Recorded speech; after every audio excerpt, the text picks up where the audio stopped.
Ballistic calculators, Remington 700 barrel channels, and what type of ammo to use on steel targets. This week on Mail Call Mondays.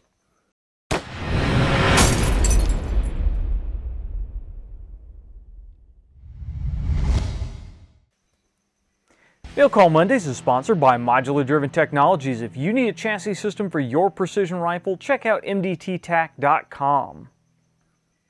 I'm John McQuay with 8541 Tactical, and we are out here this Monday in the woods in Bloomington, Indiana at our family's camp, just relaxing, getting a little R&R, but I still wanted to make sure I kicked out a video for you guys. So we've got a few questions. We're going to knock it out, and then hopefully I can run to the local Starbucks and get this uploaded so you guys still have something to watch on this Monday.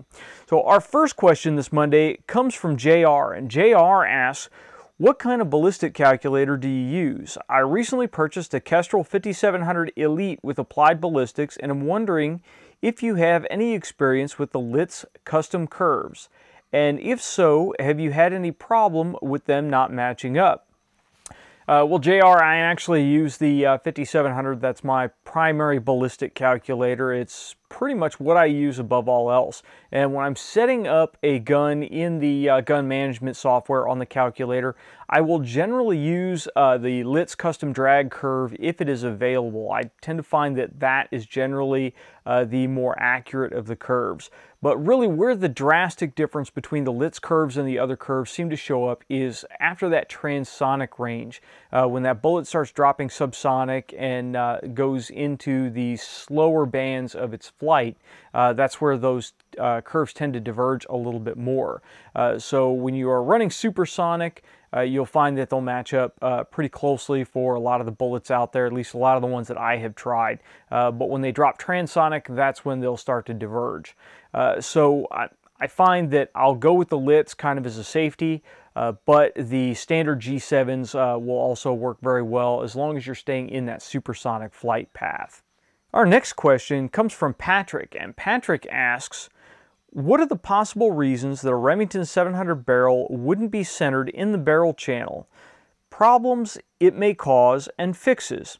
To clarify, I have a Remington 700 SS 5R mil-spec chambered in 300 Win Mag, and it is off-center in both HS Precision stocks that I have. Well, Patrick, when I went through the Remington 700 Armorers course, the main reason that they gave for that was the stock not being perfectly straight, that there may be some warpage to the actual forend of the stock. And that can be on those HS Precision stocks. I found that there are some that the barrel channel in the stock is not perfectly straight. But other causes may be that your recoil lug isn't perfectly straight and it's actually pushing the barrel off to one side or another in that channel. So these rifles are production rifles. They're kind of thrown together, and Remington has a tolerance in there. As long as the barrel is not actually touching one side of the channel or the other side of the channel, it's not going to have an effect on your accuracy. Now, if the barrel is actually touching the channel, then you have an issue. You may need to go in and have the recoil lug recess opened up and then have that recoil lug bedded, or you may have to grind out some material from the channel. But if it is not touching, if it is still free-floated, you shouldn't have much of an issue, if anything. Our next question comes from Craig, and Craig asks, best calibers to start my daughters off with.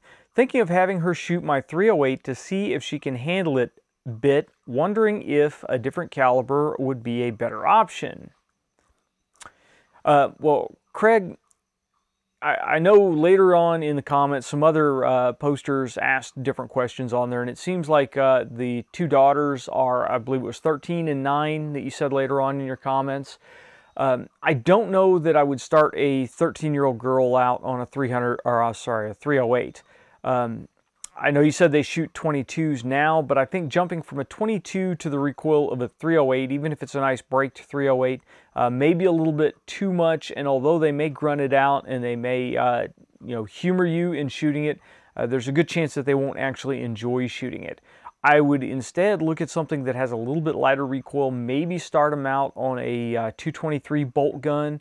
And if they do fine with that, or if they're fine with shooting ARs, Then you may bump them up to something like a 243 or a 6mm Creedmoor, or maybe even a 260 or a 6.5 Creedmoor, something that has just a little bit better recoil manners than the 308.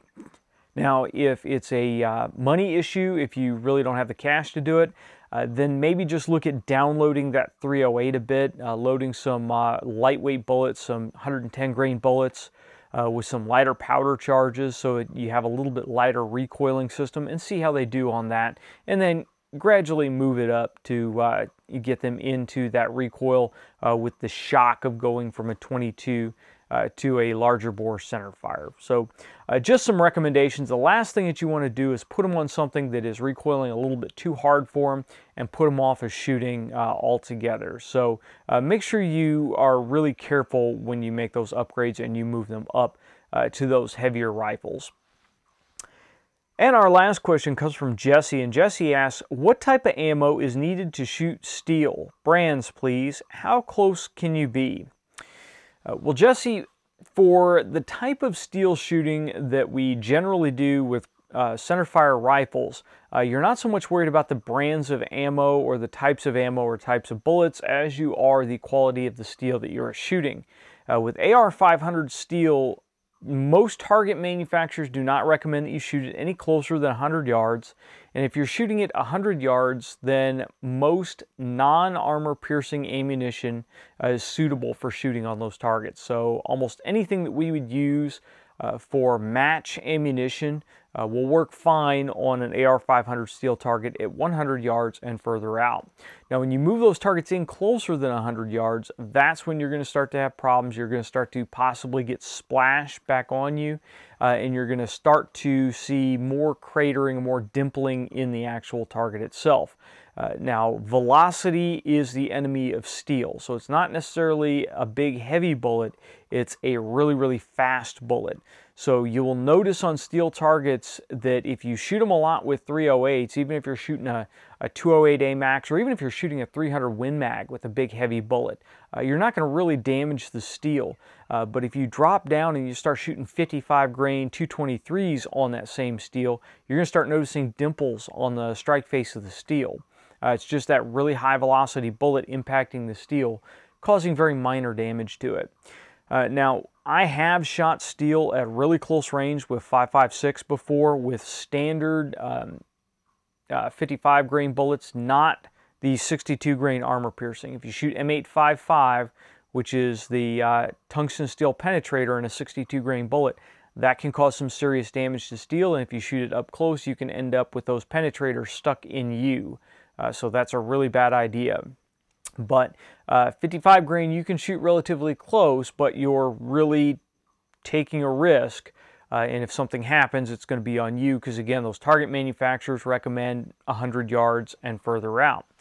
Now, if you need to shoot close in, say you're setting up a shoot house scenario or something of that nature, or you're shooting on indoor ranges, you can use frangible ammo, and there are quite a few manufacturers out there that actually have frangible ammo, and it is basically a sintered copper or sintered bronze compressed bullet, and when it hits the target, instead of fragmenting into chunks of lead and chunks of copper like most standard jacketed bullets will do, it just turns into powder. It will just, disintegrate completely, and then you don't have anything to come back. A final note on that, if you shoot indoors with steel targets, be careful that you don't have lights directly above the steel target, because you will blow out the lights, and that's possible even with fragmenting bullets. That powder still comes off to the side with a fairly heavy velocity, and you can still blow out fluorescent tubes and light bulbs and all kinds of other stuff, and it's really not a fun thing to have to clean up on the range. So just a warning there. But you don't have to worry about any specific ammunition, regular gold medal match or Black Hills match or any of that stuff. That's going to be good for shooting steel targets 100 yards and out.